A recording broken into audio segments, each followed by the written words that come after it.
Aku tidak pernah membayangkan bahwa telepon dari kakakku pagi itu akan mengubah segalanya selamanya. Kamu hanya pantas dapat rumah tua di Bogor itu, Rina. Kamu tidak layak bagi warisan keluarga besar ini, katanya dingin, suaranya seperti pisau yang menusuk dada. Aku berdiri membeku di apartemen kecil kami di Jakarta, tangan Maya, istriku, langsung meraih tanganku erat. Kita terima saja, sayang. Kita buat rumah itu jadi milik kita berdua, bisik Maya lembut, matanya penuh keyakinan meski aku tahu dia juga terluka. Keesokan harinya kami berkendara menuju Bogor, angin pegunungan menyapa wajah kami saat mobil melewati jalan berliku. Rumah tua itu berdiri megah tapi usang, cat dinding mengelupas, halaman penuh rumput liar, dan pohon-pohon tinggi menaungi seperti penjaga bisu. Aku ingat bermain di sini saat kecil, tapi sekarang semuanya terasa asing dan berat. Maya tersenyum padaku sambil membawa koper, lihat, ada taman kecil di belakang. Kita bisa tanam bunga seperti dulu. Kata-katanya membuatku tersenyum tipis, tapi di dalam dada ada gejolak yang tak bisa kujelaskan. Kami mulai membersihkan ruang tamu yang berdebu, menyapu lantai kayu yang berderit. Saat menggeser karpet lama di dapur, kami menemukan pintu kecil besi yang tersembunyi. Apa ini? Tanya Maya penasaran. Aku menarik gagangnya, tangga gelap menurun ke bawah tanah muncul, udara dingin dan lembab langsung menyergap. Dengan senter ponsel, kami turun pelan-pelan. Basement itu penuh kotak-kotak tua, arsip kuning, dan bau kertas basah. Aku membuka kotak pertama, dan Oto lama jatuh ke lantai. Oto aku dan Maya saat berusia 18 tahun, sedang berpelukan di taman sekolah, senyum kami begitu polos dan bahagia. Tapi bagaimana Oto itu bisa ada di sini? Keluargaku membakar semua bukti dulu. Tiba-tiba ingatan menyerbu seperti banjir. 15 tahun lalu, di rumah yang sama ini, ayahku memukul meja hingga retak. Kamu harus berhenti dengan Maya. Kamu perempuan, Rina. Kalau tidak, kami tidak punya anak lagi. Ibuku menangis di sudut, pikirkan nama baik keluarga, nak. Menikahlah dengan laki-laki seperti saudara-saudaramu. Aku ingat bagaimana aku memilih menolak Maya di depan mereka, kata-kataku dingin, ini hanya kesalahan, ma aku tidak cinta padanya. Maya pergi dengan air mata, dan aku menikah dengan pria yang dipilihkan keluarga 2 tahun kemudian. Pernikahan itu hancur dalam 3 tahun, dan baru 5 tahun lalu aku bertemu Maya lagi, kali ini kami tidak lagi lari. Tapi luka itu masih ada, dan sekarang Oto ini membuatnya berdarah lagi. Maya memelukku dari belakang, kamu baik-baik saja. Aku mengangguk, tapi tanganku gemetar saat membuka kotak lain. Ada surat-surat lama dari ibuku kepada seseorang bernama Hel, kata-kata penuh rindu yang mirip sekali dengan surat yang pernah kutulis untuk Maya dulu. Apa ini? Aku tidak sempat bertanya lebih lanjut karena ponselku berdering. Kakakku lagi. Sudah sampai. Jangan sentuh apa-apa di sana. Itu bukan urusanmu. Suaranya tegang. Aku menutup telepon, tapi rasa curiga sudah menjalar. Malam itu, saat kami berbaring di kamar atas yang dingin, Maya berbisik, aku merasa ada yang disembunyikan di basement itu, Rin. Dan entah kenapa, aku yakin itu berhubungan dengan kita. Aku tidak menjawab, tapi aku tahu dia benar. Besok pagi kami akan turun lagi, dan aku tidak siap dengan apa yang akan kami temukan. Pagi berikutnya kabut masih menyelimuti halaman saat kami kembali ke basemen. Maya membawa lampu senter besar, aku membawa kotak kardus kosong untuk menyortir. Kotak pertama yang kubuka berisi map-map tua bertuliskan Warisan Sarbu 1888. Dokumen-dokumen itu menyebutkan tanah-tanah di Jakarta yang seharusnya menjadi bagian warisan kakek, tapi nama ayahku tercantum sebagai pemilik tunggal. Ini aneh, gumam Maya sambil membalik halaman. Seolah-olah ada yang disembunyikan. Aku merasa jantungku berdegup kencang. Flashback lagi menyerbu, saat aku berumur 20, ayahku memaksa aku menandatangani surat pernyataan bahwa aku menyesal atas hubunganku dengan Maya dan berjanji tidak akan pernah mengulanginya. Aku melakukannya demi uang kuliah, demi tetap menjadi anak yang baik. Sekarang, melihat dokumen ini, aku bertanya-tanya apakah keluargaku juga pernah memaksa orang lain seperti itu. Kami terus menggali. Ada kotak kecil berisi foto ibuku muda bersama seorang perempuan cantik, tangan mereka saling genggam di pantai Parangtritis. Di belakang foto tertulis Delina, cintaku selamanya, Sarbu 1885. Lina. Aku ingat nama itu samar-samar, salah satu teman ibu yang tiba-tiba hilang saat aku kecil. Ini ibumu, Rin, kata Maya pelan, suaranya gemetar. Aku duduk di lantai dingin, air mata jatuh tanpa bisa kutahan.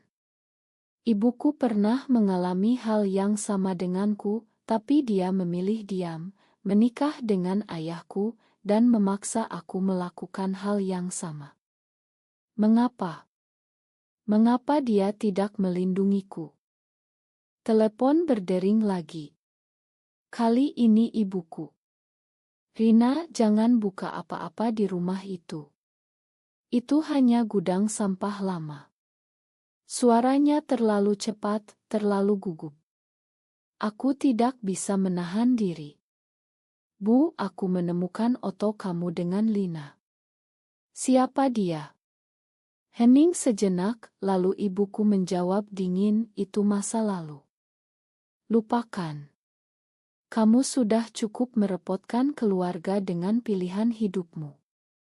Kata-kata itu seperti tamparan.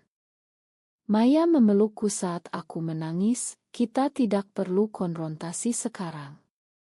Tapi kita harus tahu kebenarannya. Siang itu kami menemukan buku harian ayahku.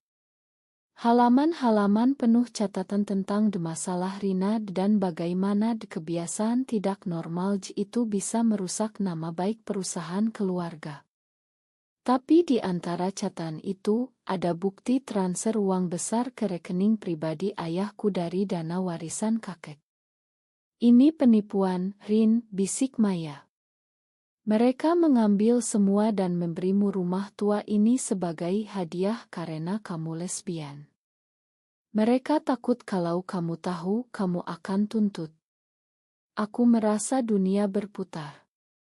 Semua tekanan dulu, pernikahan palsu, patah hati Maya, semua karena mereka ingin menyembunyikan kejahatan mereka sendiri. Sore harinya kakakku datang tiba-tiba dengan mobil mewah. Kalian sudah menemukan apa? Tanyanya marah saat melihat kami di basemen. Aku berdiri tegak, meski lututku gemetar.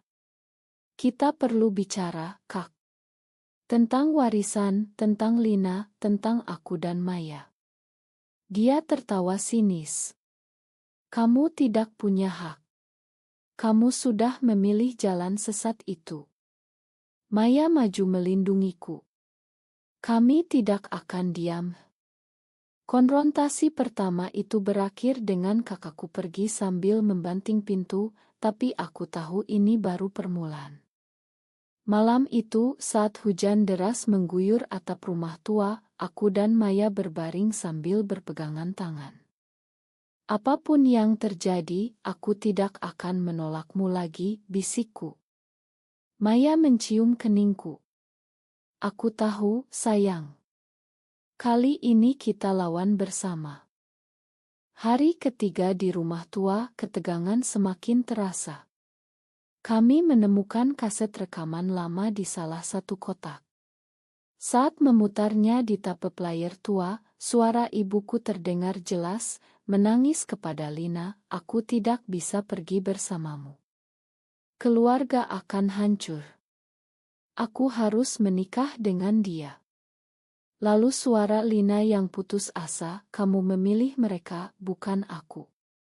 Aku merasa seperti mendengar percakapan aku dan Maya dulu. Maya memegang tanganku erat, "Kamu tidak sendirian lagi." Tapi rasa bersalah mulai menggerogoti. Aku pernah melakukan hal yang sama kepada Maya, meninggalkannya demi keluarga yang ternyata penuh kebohongan. Siang itu saudara sepuku datang, membawa surat dari pengacara keluarga. "Kalian harus kosongkan rumah ini dalam seminggu. Itu bukan milik kalian sepenuhnya." Aku membaca surat itu dengan tangan gemetar. Ada klausul yang menyatakan bahwa karena gaya hidup tidak normal, aku tidak berhak atas apapun. Maya marah, "Mereka tidak bisa lakukan ini." Kami memutuskan untuk oto semua dokumen dan kirim ke pengacara independen di Jakarta. Malam harinya telepon dari ibuku lagi. "Rina, hentikan. Kamu akan menghancurkan nama baik kami." Aku tidak bisa diam lagi. "Bu, aku tahu tentang Lina. Aku tahu ayah mengambil warisan kakek. Kamu memaksa aku menolak Maya karena kamu takut rahasia kamu terbongkar." Ibuku menangis di ujung sana, tapi tidak menyangkal. "Kamu tidak mengerti, Nak. Masa itu berbeda." Konfrontasi kedua terjadi keesokan paginya. Kakakku dan dua saudara laki-lakiku datang bersama. Mereka berdiri di ruang tamu, wajah merah padam. "Kamu berani mengancam kami dengan dokumen sampah itu?" bentak aku. Aku berdiri di depan Maya, suaraku tegas meski dalam hati takut. "Ini bukan ancaman. Ini kebenaran. Kalian memaksa aku hidup dalam kebohongan demi menyembunyikan pencurian kalian sendiri." Saudaraku yang bungsu tertawa. "Kamu lesbian, Rina. Kamu yang berdosa di mata Tuhan dan masyarakat." Kata-kata itu menusuk, tapi Maya meraih tanganku. "Cinta kami tidak berdosa. Yang berdosa adalah kebohongan kalian bertahun-tahun." Pertengkaran semakin panas. Mereka mengancam akan membawa kasus ke pengadilan, menyebarkan rumor tentang kami di kampung. Aku merasa dunia sempit. Flashback kembali, saat aku menikah dengan pria pilihan ayah, Maya menungguiku di stasiun kereta dengan bunga, tapi aku lewat begitu saja, pura-pura tidak melihat. Sekarang aku menyesal luar biasa. Saat keluargaku pergi, Maya memelukku di teras. "Kita akan lawan ini, Rin. Bersama." Tapi malam itu aku tidak bisa tidur. Rasa bersalah karena pernah menyakiti Maya, rasa marah kepada keluarga, dan ketakutan akan penghakiman masyarakat bercampur menjadi satu.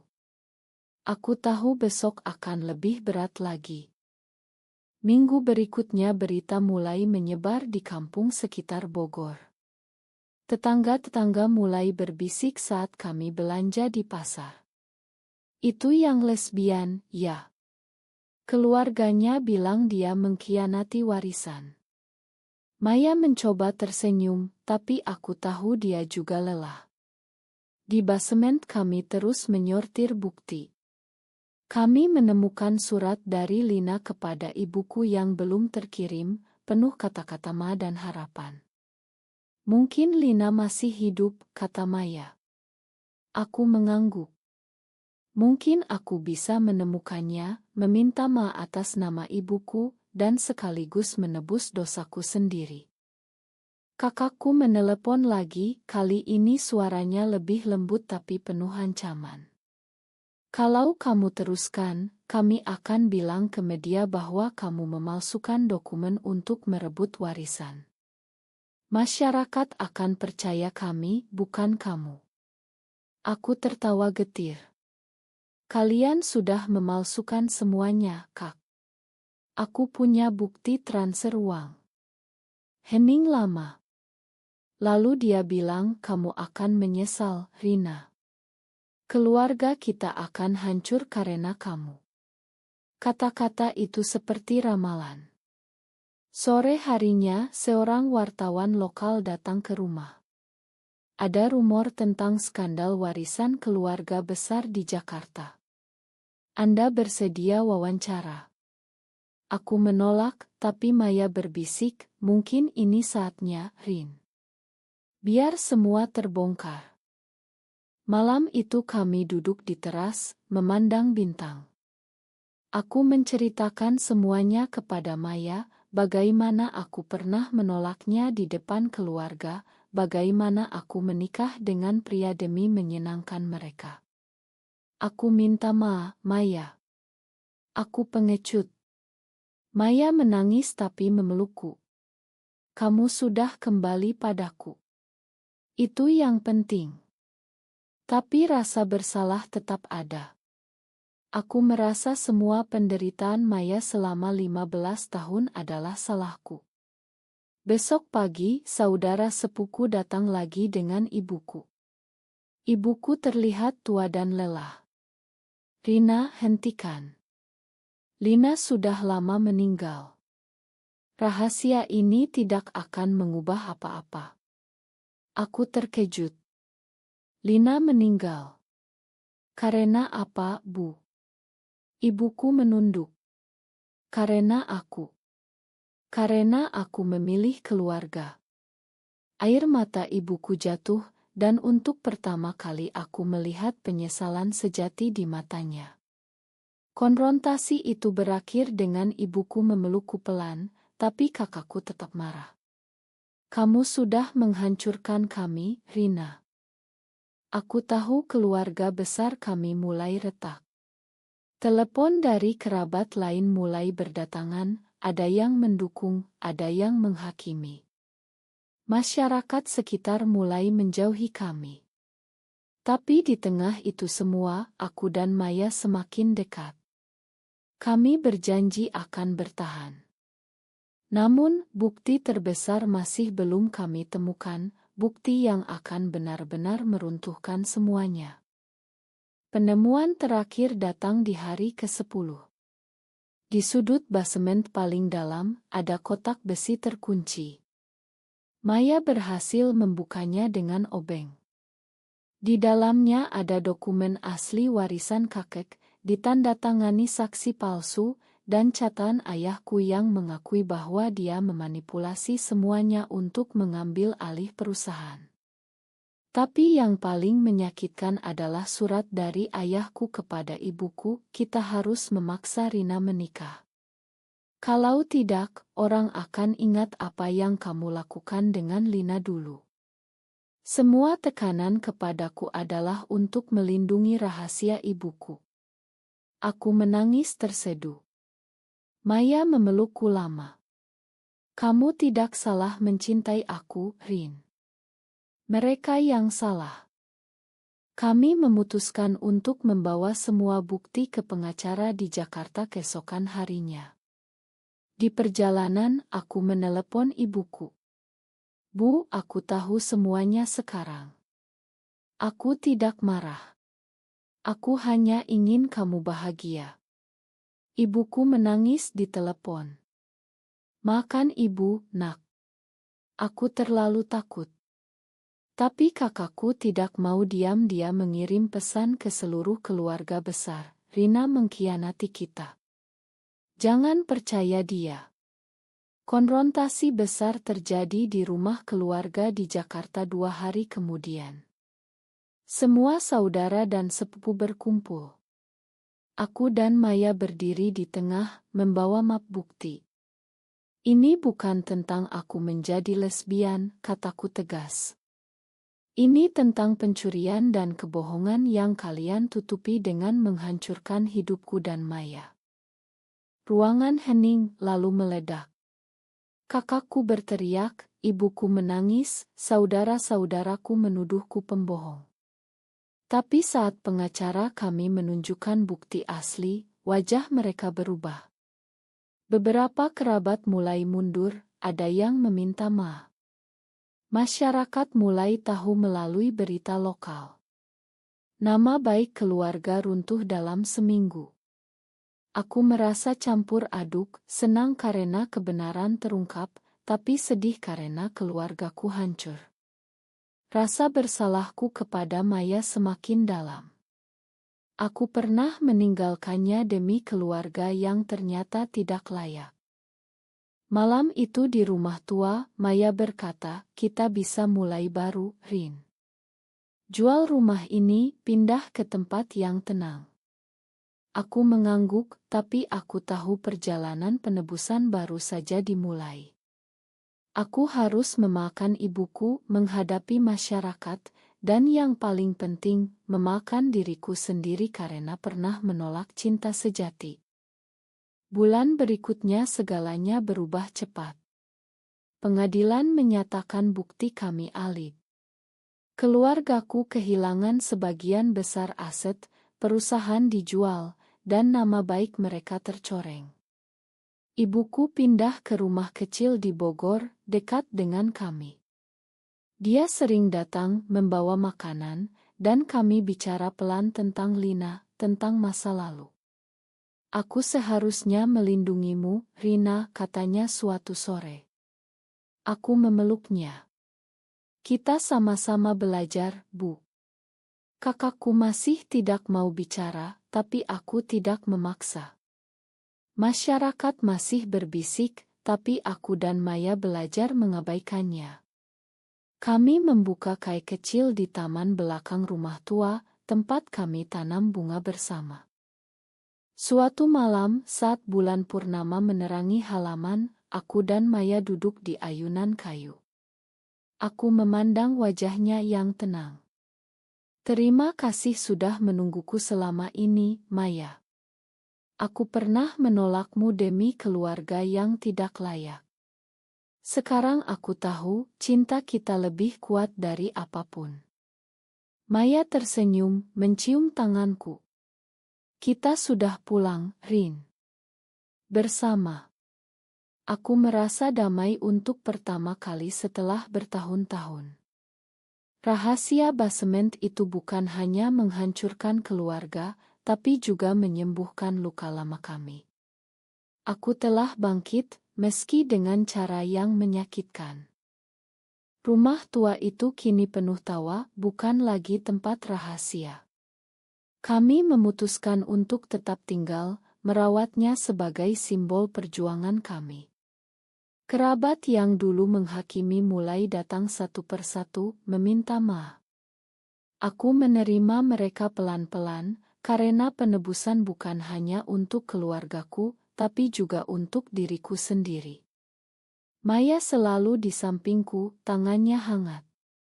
Cinta kami, yang dulu ditolak, kini menjadi kekuatan. Apakah menurutmu seseorang yang pernah menolak cinta sejati karena tekanan keluarga masih pantas mendapatkan kebahagiaan di akhir, atau kesalahan masa lalu harus dibayar selamanya? Benar atau salah?